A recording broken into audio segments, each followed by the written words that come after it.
Have you ever watched someone die because no one understood what help looked like without sound?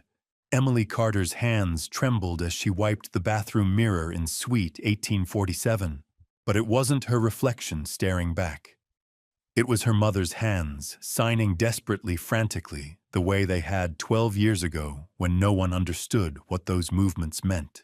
The luxury hotel gleamed with marble floors and crystal chandeliers, a place where power wore expensive suits, and silence was mistaken for professionalism. This shy girl moved through these hallways like a ghost, 27 years old, thin as a whisper, eyes always down. She cleaned rooms that cost more per night than she earned in a week. Her supervisor, Olivia Brooks, ruled the housekeeping department, with an iron fist wrapped in corporate politeness. "Your job is to be invisible," Olivia had said on Emily's first day. Emily had nodded. She'd been practicing invisibility since she was 15. In the mirror's reflection, Emily's fingers moved almost unconsciously, forming the sign for mother, then lost, then silent. American Sign Language had been her mother's last gift, learned in those terrible final months, when Linda Carter's voice had been stolen by trauma, her desperate hands the only thing left to speak truth no one chose to see. Emily remembered sitting on the hospital floor just 12 years old, watching her mother's trembling fingers spell out "I love you" over and over. The nurses had smiled sadly, not understanding. The doctors had focused on charts and medications. No one had asked what those frantic hand movements meant. No one had thought to look beyond the surface of a woman who could no longer scream. Emily turned from the mirror and froze. A deaf guest was struggling at the front desk, signing frantically, while the staff stared helplessly. Without thinking, this shy girl's hands began to move, and across the lobby a man in an expensive suit stopped mid-stride. His face draining of color as recognition flickered across his features. He knew that language. He'd seen it before in the hands of someone he'd failed to save. What happened to this CEO that made him recognize the language of the silenced? Daniel Wright hadn't expected his Tuesday morning to shatter like this. He'd been reviewing quarterly reports, his mind sharp with numbers and projections, when movement caught his eye. A hotel cleaner signing with fluid grace to an elderly deaf couple at the front desk. His sister Hannah had signed like that, before the silence took her permanently. "Mr. Wright," his assistant's voice pulled him back. "Your 10 o'clock is here." Daniel forced himself to focus, but his gaze kept drifting toward the woman in the cleaning uniform. She'd retreated now, disappearing down a service corridor like she'd never been there at all. Margaret Hill had worked the front desk for 43 years. She'd seen 3 ownership changes, countless staff turnovers, and enough human drama to fill a library. But something about the shy girl made her chest ache with a recognition she couldn't quite name. Emily reminded her of the women she'd known in her own youth, the ones who'd learned to make themselves small to survive by becoming invisible. There was a particular way Emily held her shoulders hunched just slightly forward, as if expecting a blow. Margaret had seen that posture before, in her daughter, in herself decades ago, before time had given her the armor of age and irrelevance. She watched Emily navigate the lobby like someone walking through a minefield, and Margaret's heart broke a little more each day. "That girl has kind hands," Margaret had told Olivia once. "That girl needs to learn her place," Olivia had replied. Now, watching Olivia corner Emily near the service elevator, Margaret felt that familiar helplessness rise in her throat. The younger staff had learned not to intervene when Olivia was managing her team. It wasn't outright cruelty, just the grinding machinery of hierarchy, the way power always pressed down on those below. "You were at the front desk." Olivia's voice carried that particular edge, not quite shouting, but loud enough to make heads turn. "That's not your station. That's not your job." Emily's voice came out barely above a whisper. They needed help. The guest couldn't communicate. The guest isn't your concern. You clean rooms. You stay in your assigned area. Do we understand each other? Around them, other staff found sudden reasons to be elsewhere. Only Margaret remained, one hand pressed against her chest, wishing she had the courage to speak up, knowing she wouldn't. At 69, she'd learned too well the cost of standing out. Emily nodded, once her dark hair falling forward to hide her face. "Yes, ma'am." But as Olivia strode away, Emily's hands moved at her sides, a tiny, unconscious gesture. The sign for trapped. Margaret saw it. And so did Daniel Wright, who'd been watching from the mezzanine, his coffee growing cold in his hand. The pattern emerged slowly over the following days. Daniel found himself noticing things he'd trained himself to overlook, the way Emily moved through the hotel with practiced invisibility, how she flinched at raised voices, the shadows of old bruises on her wrists. She tried to hide with long sleeves even in the building's oppressive heat. He told himself it wasn't his concern. He had a company to run, a board to satisfy, quarterly earnings to protect. Wright International Hotel Group spanned 14 cities. One cleaner's well-being wasn't his responsibility. But he kept seeing Hannah's hands. Kept remembering that night 17 years ago when he'd heard strange sounds from his sister's apartment next door, had stood outside her door with his hand raised to knock and chosen not to. Chose to respect her privacy. Chose silence. By the time he'd chosen differently, it was too late. The memory played on an endless loop. Finding Hannah 3 days later. Her apartment too quiet. Her hands frozen in a position he'd later learned meant, "Help me." The police had asked him questions. Why didn't you check on her? Why didn't you call someone? And Daniel had no answers that didn't damn him. He'd been 21, fresh out of business school too, focused on his own ambitions, to see his sister drowning right next door. "You're distracted," Lucas Reed observed during their Thursday meeting. Lucas had been Daniel's business partner for 6 years, smooth and calculated, always knowing which strings to pull. "Something on your mind?" "No." Daniel shuffled papers he wasn't reading. "Just reviewing the safety compliance results." "Ah, yes, the safety compliance." Lucas's smile didn't quite reach his eyes. "I meant to discuss that with you. Some of the findings are inconvenient, particularly regarding staff treatment protocols and workplace environment assessments. It might be better if certain sections were softened before going to the board." Daniel looked up. "Softened. Revised. You know how these things work, Daniel. We emphasize our strengths, minimize our growing pains. No need to air every minor complaint from staff members who don't understand the bigger picture." Through the office window, Daniel could see Emily pushing her cleaning cart down the hallway, her shoulders hunched, as if bracing against a wind only she could feel. "These aren't minor complaints, Lucas. There are documented incidents of workplace intimidation, which are being handled through proper channels." Lucas leaned forward, his voice dropping to that particular tone that always preceded difficult truths.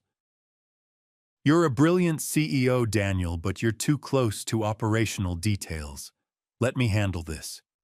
Trust me, silence on these matters is how we protect the company. It's how we protect everyone."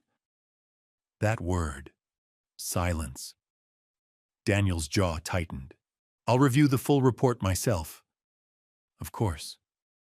Lucas stood smoothly. "But remember, controversies damage everyone, Daniel. Even the people we're trying to protect." After Lucas left, Daniel sat in the thick quiet of his office, his sister's face overlaying every thought. Silence is how we protect everyone, Lucas had said. Daniel had believed that once.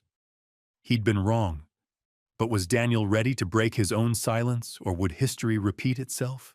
The incident happened on a Friday afternoon in the private conference room on the 14th floor. Emily had been assigned to prepare the room for an evening function.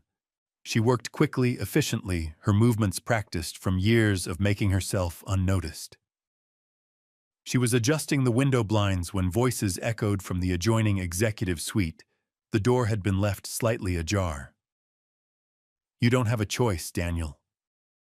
Lucas's voice carried that calm threat of someone who held all the cards. "The files I have document every questionable decision you've made in the past 3 years. The offshore accounts your father set up that you conveniently forgot to disclose. The construction shortcuts on the Chicago property. The settlement we buried from that incident in Seattle." Emily's hands froze on the blinds. Daniel's voice came quieter, strained. "Those accounts were my father's mistakes, not mine. I've been trying to resolve them legally, but you haven't yet, have you? And the board doesn't know. The shareholders don't know. Silence is how companies survive difficulties, my friend. You've benefited from it. Now I need you to extend me the same courtesy. What do you want? The safety compliance results need to disappear. Certain staffing complaints need to be dismissed.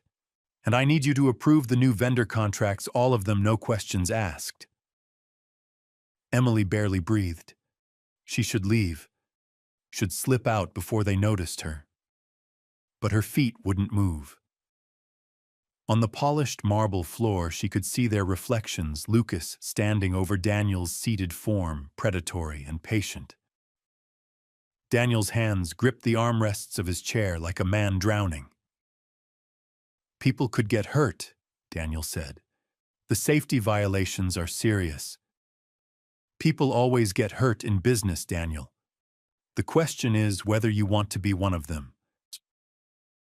Emily's mother had said something similar once in those final months when her voice still worked. "Speaking up only makes it worse, baby. Sometimes you just have to endure." Linda Carter had endured until she couldn't anymore. Emily's hands moved before her mind caught up, signing to herself a habit from childhood. Danger. Help needed. What was that? Lucas had turned. Through the crack in the door, his eyes found her. Emily's heart stopped.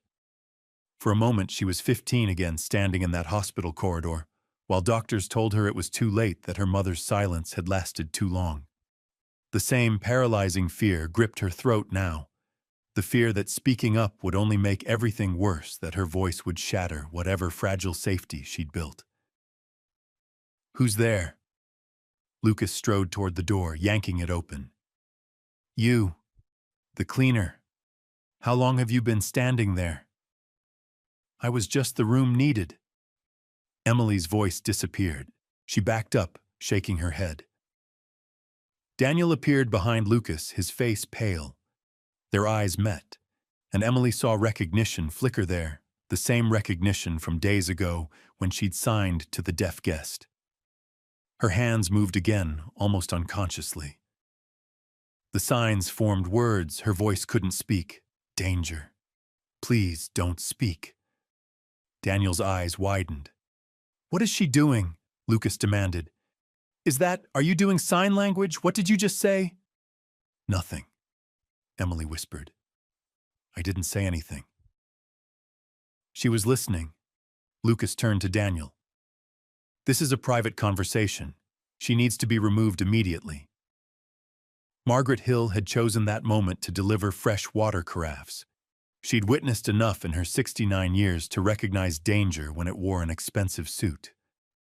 The way Lucas looked at Emily, the way the shy girl shrank back, Margaret had seen this dance before.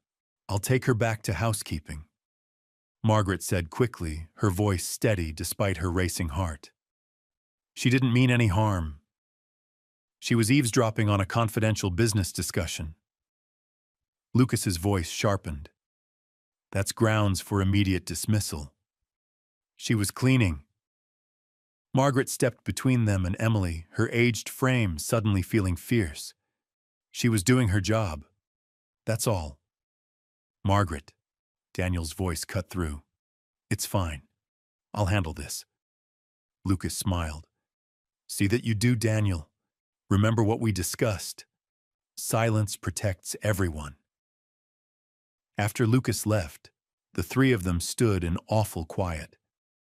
Emily's face was streaked with tears she didn't remember shedding. Margaret's hand found hers wrinkled fingers squeezing tight. Daniel looked at Emily for a long moment. Then his hands moved slow, clumsy, unpracticed. The signs formed words he hadn't used since his sister died. I understand. Emily's breath caught. His hands continued halting and rough. I see you. You know sign language, Margaret whispered. My sister. Daniel's voice cracked. Hannah. She learned it for a friend. She tried to teach me, but I never practiced enough. He looked at Emily. That day at the front desk I saw you signing, and just now you signed danger and don't speak. Didn't you? Emily nodded, unable to speak. Why? Daniel asked. Why warn me not to speak? You could have walked away. You could have stayed silent. Because. Emily's voice came out broken. Because silence destroyed my mother. She tried to get help, tried to signal, tried to make people understand, but no one chose to look. No one chose to see. The words poured out like a dam breaking. She died when I was 15 because everyone around her decided that silence was easier than getting involved. Daniel's face went white. My sister used to signal too, at the end. I heard noises from her apartment. I stood at her door and told myself it wasn't my business. I chose silence. His hands trembled. She died 3 days later. Margaret made a small sound, her hand covering her mouth. We all have our ghosts, she whispered. The ones we failed to save because we were too afraid to see what was right in front of us. Emily looked at Daniel through her tears. What are you going to do? The question hung in the air between them, weighted with years of grief loaded with the choice that would define everything that came next. This was the moment that would prove whether Daniel's recognition of this shy girl's courage was genuine or just another empty gesture. The CEO had chosen silence once before. Would he make the same mistake twice? Daniel didn't answer Emily's question. Not right away. Instead, he spent the weekend gathering evidence, security footage, email records, financial documents that Lucas thought were buried deep enough to never see light. Daniel had built his company through attention to detail. Now he turned that same precision against the corruption that had been growing inside it. He worked through Friday night, Saturday, Sunday, barely sleeping. Every document he uncovered made him sicker. Lucas hadn't just been embezzling. He'd been systematically silencing anyone who might expose the company's failures. Staff complaints that disappeared, safety reports that were altered, employees who were quietly dismissed for asking too many questions. And Daniel had let it happen. Had chosen not to see. On Monday morning, Olivia Brooks called Emily into her office. I'm placing you on administrative leave, Olivia announced, her voice flat. Effective immediately. Emily's stomach dropped. Why, what did I do? You violated confidentiality protocols by being present during a private executive meeting. You created a disturbance. And quite frankly, Emily, you've never been a good fit here. You're too timid, too withdrawn. This industry needs people with presence. I was just cleaning the room. I didn't mean to. It doesn't matter what you meant. What matters is perception, and right now you're a liability. Olivia slid a paper across the desk. Sign this. It's a non-disclosure agreement regarding anything you may or may not have overheard during your employment. In exchange, we'll provide 2 weeks severance. Emily's hands shook as she looked at the document. 2 weeks severance. For 6 years of service, of making herself small, of enduring every slight and dismissal with quiet dignity. Her mother's voice echoed in her memory. Sometimes you just have to endure. But enduring had destroyed her mother. Silence had destroyed Hannah Wright. "I need to think about it," Emily said. "There's nothing to think about. Sign it now or you get nothing."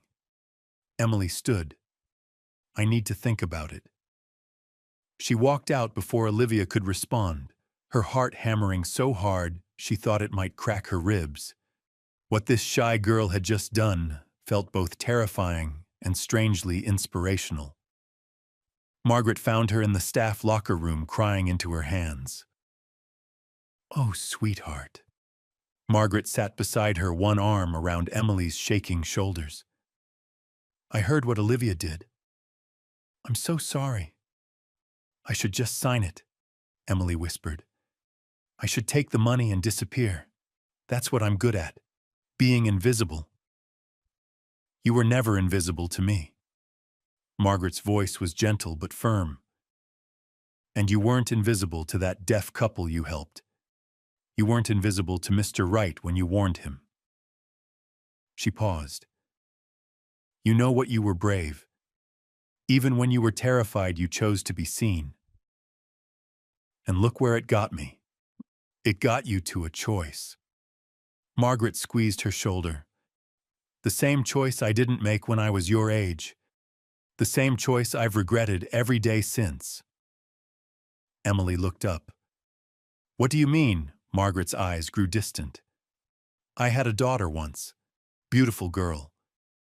Her husband hurt her, and I knew, God help me, I knew, but I stayed quiet. Told myself it wasn't my place to interfere. Told myself she was an adult who could make her own choices." Her voice broke. "She died when she was 31. My silence destroyed her just as surely as his violence did. Margaret, don't make my mistake, child. Don't let silence win again." The older woman's hands trembled as she held Emily's. "I see you trying to disappear just like my Sarah did, but you're still here. You still have a choice. Please, baby, choose differently than we did." The emergency board meeting was called for Tuesday at noon. Lucas arrived confident, prepared to dismiss whatever concerns Daniel might raise as the nervous overthinking of a grieving man still haunted by his sister's death. What he found instead was a conference room full of board members, the company's attorneys, and a video screen displaying 6 years of evidence. "What is this?" Lucas demanded. Daniel stood at the head of the table. For 10 seconds, 15, he said nothing. Just looked at Lucas with the weight of every silence he'd ever chosen. Emily sat in the back row, her heart in her throat. Margaret had convinced her to attend, had convinced her that her testimony might matter. But now, watching Daniel's silence stretch, Emily felt the familiar terror rise. He was going to back down. Going to choose the easy path. Going to, "My name is Daniel Wright," he said finally, his voice steady. "And I'm the CEO of this company. For the past 6 years, I've allowed my business partner to operate without accountability, to make decisions that prioritized profit over people, silence over safety." He clicked the remote. What you're about to see is comprehensive documentation of Lucas Reed's activities, including financial manipulation, coercion, and the systematic suppression of safety violations that have put our staff at risk. Lucas went pale. "This is ridiculous. You're letting personal grief cloud your judgment." "My sister Hannah died because I chose silence when I should have chosen courage," Daniel interrupted. "She died because I told myself it wasn't my business, that I didn't want to intrude, that silence was safer." His voice hardened. "Silence destroyed her, and I will not let silence destroy anyone else in this company." The presentation lasted 45 minutes. Financial records showing Lucas's embezzlement, Emails proving he'd manipulated Daniel into covering up safety violations. Text messages revealing how he'd orchestrated the suppression of staff complaints, including directing Olivia to silence anyone who might expose the company's failures. When it was over, Lucas was escorted out by security. But Daniel wasn't finished. "There's someone else who needs to answer for these failures," he said. "And that person is me." The room went silent. I knew something was wrong. I saw the signs. And I chose comfort over courage. I chose my own peace of mind over the well-being of the people who depend on this company. Daniel's eyes found Emily in the back. But someone in this company didn't choose silence. Someone risked everything to do what I should have done years ago. He gestured for Emily to stand. "This is Emily Carter. She's a housekeeper who tried to warn me that I was in danger. She used sign language, a language she learned from her mother, who died because no one chose to see her pain. What this shy girl did was nothing short of inspirational. What happened next would change everything, not just for Emily, but for every silenced voice in that company."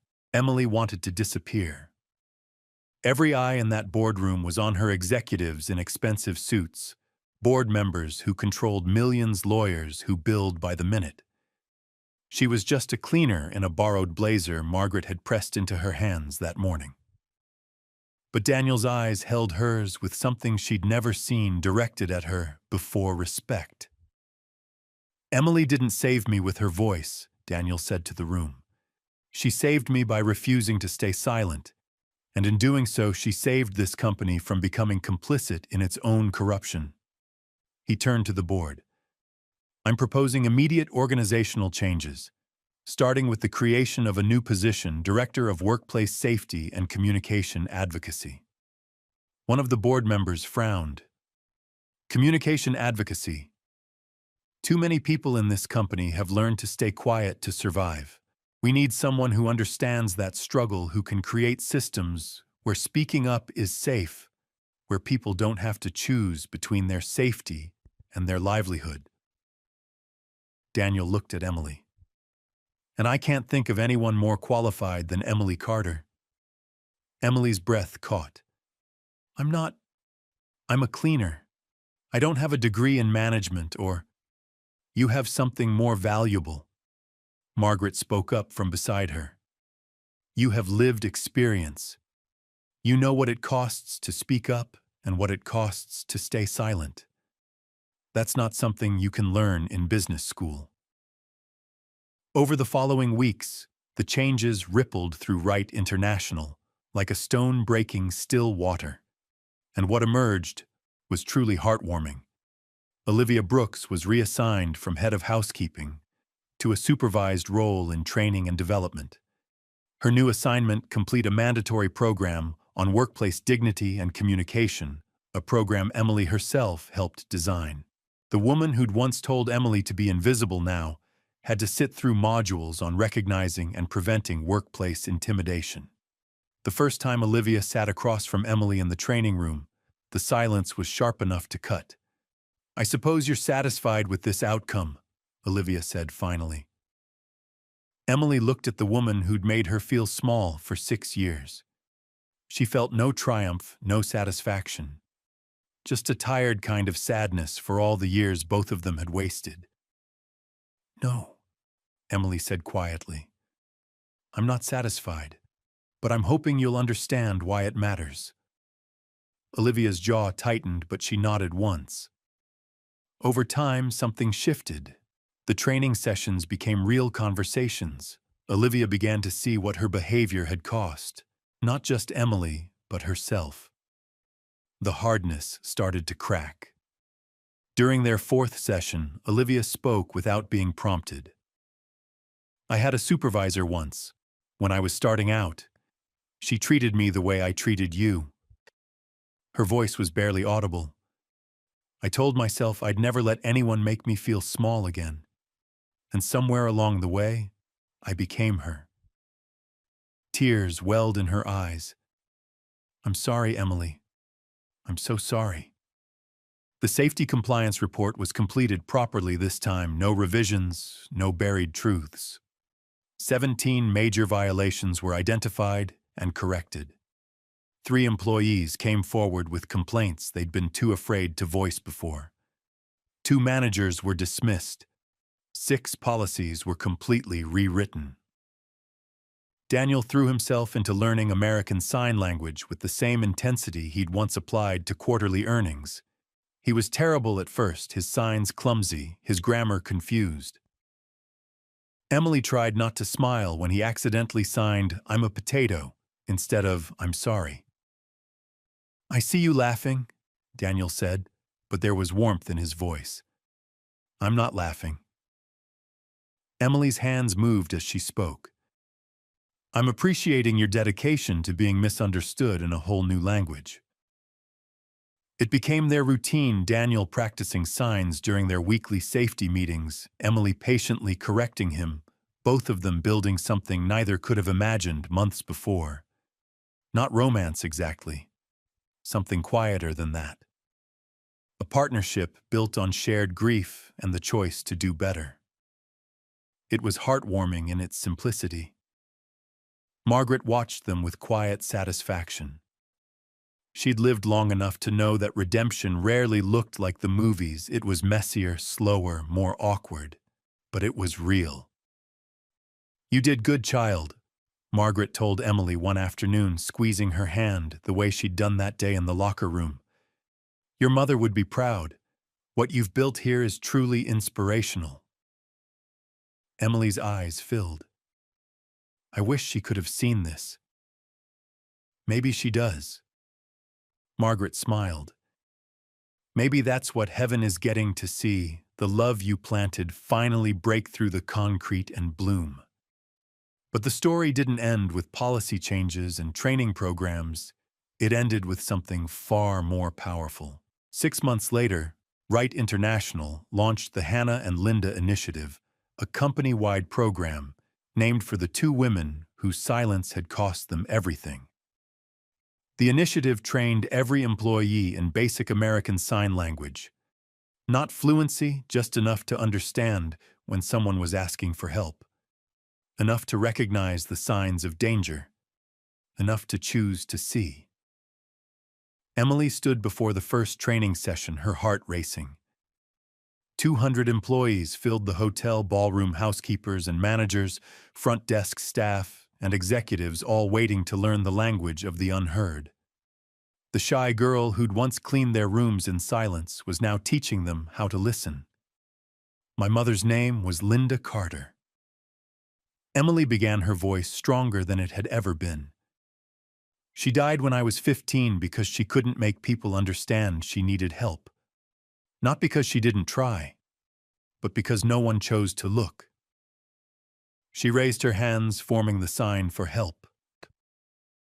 This is the sign that could have saved her life, if just one person had known it, if just one person had chosen to see instead of looking away. 200 pairs of hands rose clumsily, forming the same sign. The sight was deeply inspirational. Emily's throat tightened.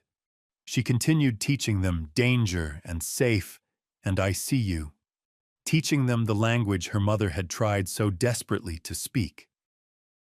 In the back of the room, Daniel practiced along with everyone else, his movements still unpracticed, but earnest. When Emily's eyes met his, he signed slowly, "Thank you." She signed back, "No. Thank you for choosing to see." After the session, Margaret found Emily in the hallway, tears streaming down both their faces. This heartwarming moment felt like the healing they'd all needed. "I wish my daughter could have worked somewhere like this," Margaret whispered.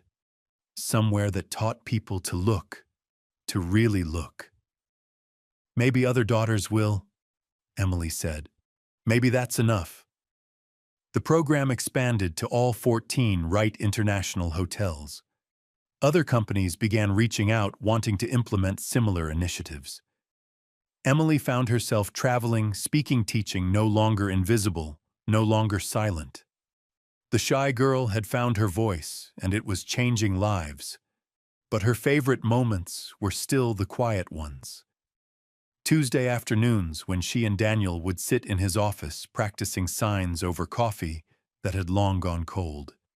He'd gotten better, could hold actual conversations now, though he still occasionally confused sister with summer, and once accidentally told Emily her ideas were very lamp instead of very bright. "You know you don't have to keep practicing," Emily told him one afternoon. "You're already proficient enough for the program." Daniel's hands moved in response. "I'm not learning for the program. I'm learning because I never want to be unable to hear someone asking for help. Not ever again." It wasn't a romantic declaration. There were no swelling violins, no passionate embraces. Just two people who'd learned the hard way that love, real love, wasn't always loud.